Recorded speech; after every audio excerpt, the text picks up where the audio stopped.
Next up on the menu, we're reacting to the worst rebrand I've ever seen. Oh man, this is looking like a fun watch here. This is about hesSpaidz, formerly known as hesSpaidz. I don't know what he goes by now. I don't know what his rebrand is. But if you're not familiar with old Banksy over here, he's not exactly the most liked guy right now. He's not as hated as Logan Paul or as hated as Jake Paul, because Jake Paul is even more hated than Logan Paul right now, which is kind of crazy. He's not as hated as Jake Paul, but let's get about the video though and see exactly what his rebrand is about.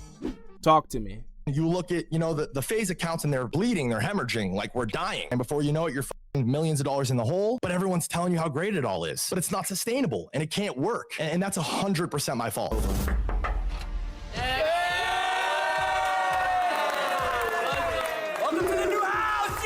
The truth is, I think that everybody lost. I think that I lost. I think that the boys lost. I think that Faze, of course, lost. And I think the biggest— No, only you and Faze lost, buddy. Only you and Faze did. Loser in all of this is you guys. We deadass will never have another partner segment in our lives. Now we gotta figure out. This picture is a recreated Faze picture, and I constructed this picture on set. Like, I told them all, like, crowd in and make this picture, and we took a picture. This was my direction, my vision. Oh, that's so sad. brother, this old man still doesn't get it. Literally just yesterday at the end of April, hesSpaidz decided that it was time for him to return to the internet and make a statement as to what happened to Faze and his new venture. He went to a constructed set, a very corporate look, one in which I think the lighting was actually very beneficial, and announced that he is basically becoming the Andrew Tate of the space and saying that he is going to turn into this financial guru, one that is supposed to help young men in their new endeavors. The scammer who scams streamers is going to be the financial guru. Allegedly, you scam the streamers. Got it. What I do find interesting is that the ex-Faze boys, now going by the name of Core, decided to do the most rock and roll thing ever and stomp on hesSpaidz' new emergence to the scene with the introduction of their own channel, their own group content, and their new content house. Banks was watching as the new generation recreated Faze without needing Faze anymore. He can say that that image that they had is a reconstruction of an image that he had once made, but that's the problem right there. The image lives on because it didn't need the corporate entity behind it. The chemistry survived, the audience survived. It's the company and the corporate interests that ultimately ruined the group that are no longer there, and that's exactly what the space needed. Banks had built the room, but Core had walked out with the culture needed to carry on in the streaming space. If you're new to this and haven't already, please hit that subscribe button. It's gonna go a long way for the channel. I will never let our corporate overlords overtake us, and your subscription means that we're a real community and real people. Now, back into the video. For those of you who don't know, this is a very special day for me. It is something that I talked about a minute ago when I was called to center stage to address the Faze, well, ex-Faze guys now at this point, about the inner workings of their business. Ultimately, I would be vindicated. I know, I'm tooting my own horn. It's gonna come full circle here in a second. And now, after just a short amount of time, we are seeing the power of friendship really prevail. You see, the problem was that Faze was never supposed to be a normal company. It was supposed to be something that was the opposite of that. It was punk rock, it was rock and roll, it was hip hop, but for the industry that is. It was basically your internet frat house. That's what Faze was. Your internet frat house with niggas who love to fucking play the game. They love to play Call of Duty and they love to hit trick shots. That's what it was. It was basically Dude Perfect, but for video games and way less PG friendly. But now, you're gonna see what happens. Now the internet / social media content creation. These were friends, these were gaming, this was streams, this was content, this was culture live. For what it's worth, for what I believe, I think that Faze should always be a group of friends who are performing internet culture live. That's what it's always been, that's what it always should be, and that's clearly what people care about. I think that hesSpaidz, or whatever he's calling himself nowadays, would know that better than anyone. Faze became legendary because it was impossible to manufacture. It was not professional in the traditional sense. It was supposed to be authentic. It was supposed to be real. It was never the appeal that there was some sort of corporate entity pulling the puppet strings behind it. That was never the case. But the problem was that once Faze from the gaming days reached some sort of success, it started to chase the industry validation and decided to go into the more corporate and more professional space. And this is where it all went left. Faze didn't become legendary because it looked like some company that we're used to. It actually became legendary because it was the total opposite. But the bigger that Faze got, the more it started acting acting and operating like a traditional company. And at that point, the machine started to disrupt as opposed to build and help it navigate. You had more money, more structure, more oversight, and more pressure to monetize. And at that point, all of the authenticity out of it. It took all of the, you know, kind of that parasocial like feeling of you being able to do what the Faze guys do, but you do that with your boys. Like you probably remember a time when you were younger with your friends, if you're old enough, where you would just do the Faze sign for no reason. You'd just be walking around doing this and shit for no reason. And yeah, niggas thought it was really cool to be in Faze and all that. They were very monumental. It was very monumental. Fortnite kids walking around with Faze in their name, even though they don't know, they've never been associated with Faze at all. Like fucking Faze chain or some shit. Faze Tengen, Faze Sakuna. You'd see that all the time, but it's no longer a thing, no longer the case anymore.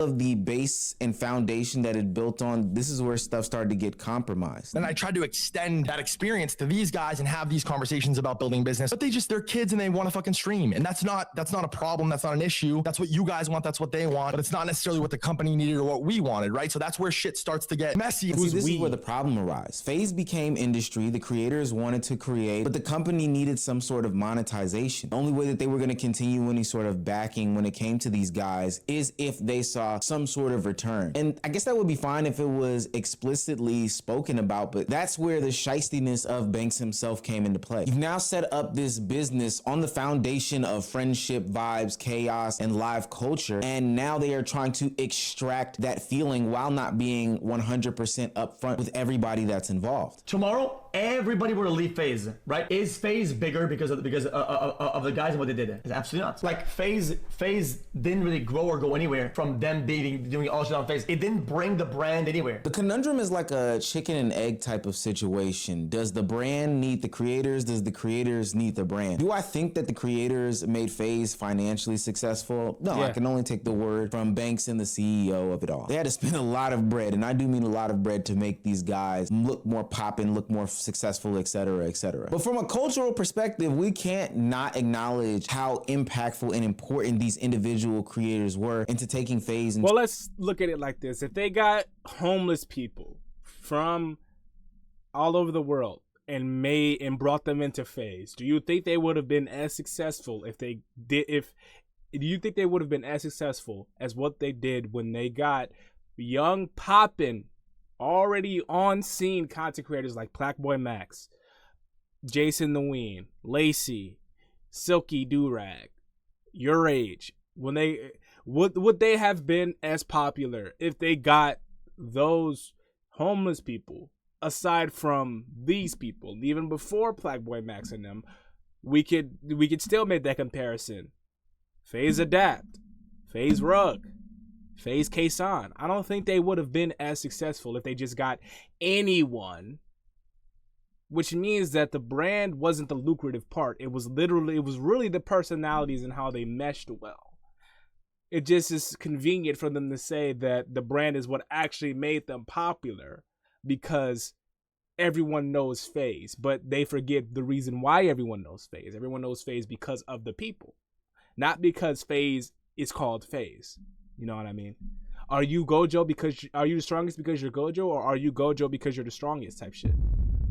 To a new stratosphere. And obviously there didn't seem to be a way for the company to value the cultural impact and the cultural value of the collective creators. And then obviously the creators themselves didn't have any idea or notion or care about the company being profitable or monetizing, which again, I don't doubt them, and I don't think that matters really because they're creators at the end of the day. But when you're somebody who's sitting there and trying to make that thing go, trying to force in the creators, force in the machine, all these different things like that, something's got to give and something's got to break. And there's one person and one person alone who was forcing these two things together. It's this guy who was at the forefront of having this terrible conversation where he basically misled groups of people, fell for these different narratives online, and tried to keep everything afloat. Banks knew how to keep Faze alive culturally. Hey, I uplift these young guys, put them in a place and space to succeed. But ultimately, he didn't know how to build that structure with the corporate entity. And ultimately, it became unsustainable and it failed. And that's 100% my fault. That was my job to figure that out. And I cared more about fucking Twitter and more about the content and more about the brand stuff. But now it's in a fucking worse spot in a lot of ways than it's ever been. So it's like, fuck, man. Like it's crazy ironic and it's insane. But there were two halves to this brand and this company. One was very much in front of the camera. We have a whole other side in the back. That's where over the last few months, like I have to just fully take accountability and just accept the fact that that's where I went wrong in this. That's where I fucked up. Wish I could say, fuck, I didn't know, dude, like mistake, whatever, but I did know. Now, let's not get it twisted. Banks is a smart guy. He's claiming that he was ignorant about the business side and why the creators weren't aligned and all these different things. But for what it's worth, from what we also know about him, he was trying to have his cake and eat it too. I think it's as simple as that. He was good at making Faze feel relevant again, but attention is not the same as alignment, and narrative is not the same as structure. And more importantly, culture is not the same as ownership. So then when you have the creators and the company not aligned, the brand eventually becomes something that, you know, creators have to escape from. This is almost like a situation that they play out on Disney Channel or any kids show tropes where they have two divorced parents. Hey, you go tell mom that I need her here. I'll go tell dad that I need him here. And then ultimately they should end up at dinner together and maybe they'll reconcile their differences. But this isn't TV, gang. At some point, you're gonna have to have real conversation. And this is where I think that Banks truly showed, to me at least, how he became the new Andrew Tate of the streaming industry. There's been accusations of Tate doing his OF services where he manages these young ladies and acts as some sort of middleman, etc., etc. I don't want to go into any details about that, not too much. But Banks starts moving like this, less of a creator, more like a figure, a businessman, a quote-unquote mentor, and the accountability guy. He's the guy that's saying that he understands it all, he has everything under control, and he's playing this middleman position, but it all ultimately came collapsing down. And while he's trying to do his own personal rebrand on top of the rubble of that messy collapse, there's still something that was beating and breathing underneath that rubble. And it was the authenticity, it was the friendship, it was the relationships, and it was the content that the Faze boys, or ex-Faze boys, were able to produce. In the middle of Faze Banks' big reveal and coming to Jesus moment about what he did wrong, holding himself accountable, hey, woe is me, there was a tweet that dropped from Feared Buck. There was a core house tour. Nobody knew what it was. It just claimed to be a new streaming group. But what was surprising was when everybody clicked on the video, it was familiar faces. It was the ex-Faze guys displaying that, hey, we have started something new, fresh, and invigorating with some key components of the old. That chemistry, that... And this is badass. I'm not gonna lie. This is actually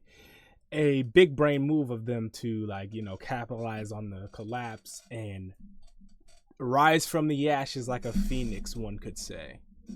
Natural content, that friendship, that authenticity, and an audience that has grown to trust these individuals to produce some of the best content possible. Welcome to the new house! Yes! Yes! Let's do it! New house, new crib. You gotta pop it off. I'm waiting on this shit. Oh my God! Full basketball court and tennis court. Like, I'm actually about to get my jumper back. What do you mean get it back? Like, I had a jumper before. You have never had a jumper. Hold on, Dad. And I want to say I'm genuinely proud of these guys for putting their money where their mouth is and doing this thing on their own. I'm not even saying that it's 100% coming out of and their... you know it's something when K-Sign and Adapt want to be with the new Faze guys more than Banks, even though they've been with Banks way longer than they've even known Lacey and friends. What does that tell you? It tells you that Lacey and friends are able to bring about a sense of camaraderie, a sense of community, a sense of, you know, the old sense of Faze that K-Sign and Adapt misses, that was just eroding away. And that's why they are with them instead. And I just find that fucking beautiful, to be quite honest with you. Own immediate pockets, I can't say that for certain. But what I can say is they are leading with their friendship and authenticity. I didn't see any labels or names or sponsors. First, I saw authentic content creators coming together to build something special. The saddest part about it is, though, back on the Faze Bank side, he still doesn't get it. This picture is a recreated Faze picture, and I constructed this picture on set. Like, I told them all, like, crowd in and make this picture, and we took a picture. This was my direction, my vision. These guys look happy, man, to be honest with you. Like, it was a fucking good run, and again, I'm seeing this in real time, and I wish them nothing but the best. How many times do I have to teach you this lesson, old man? You can manufacture a picture, you can manufacture a house, a branding, a logo, a rollout, but you can't manufacture the chemistry. You can manufacture some company, hell, anybody can go to LLC.com and create a new LLC. But the reason why Core will be successful is the same reason why these X-Faze members were successful when they were X-Faze members. Hell, it's the reason why they were successful before Faze. There's a level of authenticity and realness to the content that they're making that, I'm sorry, you can't just pull puppet strings from behind a closed door and this should be a lesson to any fucking suit that's looking at this, any corporate drone that thinks I'm going to capitalize on the content creators and make a fortune off of them. I'm going to, you know, be very cutthroat like we are in white collar and blue collar America, where we exploit our workers. We're gonna do the same with the streamers because they're not going to be none the wiser. I don't need you to understand. People are starting to wake up to that shit. People are starting to wake up to that shit in white collar and blue collar America too. So you're not even gonna be able to do that for too much longer. I feel anyway. This should be a lesson to you that authenticity is what breeds success. That's what people care about the most. They don't care about how profitable it is. They care about how authentic and relatable you are. Even if you're not relatable, be yourself, be unique, be uniquely you. And that should be easy as shit because no one knows you better than yourself. So if you want to be a content creator and you want to make videos, hell, if you want to make videos like I do, like reaction videos, or if you want to have multiple channels like I do, or someone like Astro Dior does, just be yourself. Just make whatever the fuck you want.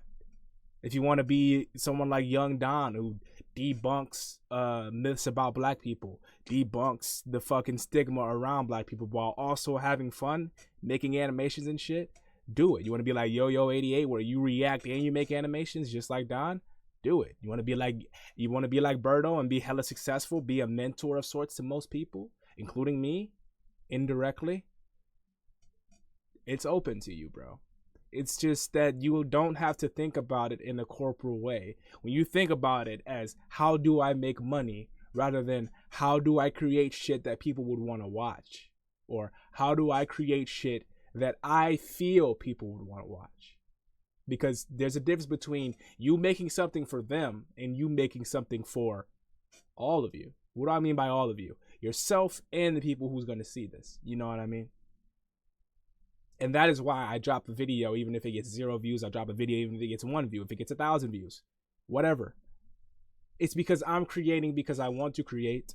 I'm creating because I know that people are going to watch it. Even if it's a small amount of people, they will see it. And the people who do see it, they tend to like it. So with all that being said, you get the gist of the video. You get the gist of what's going on here. Banks is reminiscing on things that he created, albeit he did create and pioneer these things, but the torch has been passed along against his will because he wanted to take it and turn it into something that wasn't authentic. And you can't do that. When you create something that is very one way and you try to take it in a different direction, if the people are not with you the same way they were when you first created it, then it will go nowhere in most cases. With all that being said, that's thanks for watching. Like, subscribe. What you think in the comments below. Have a better day than me.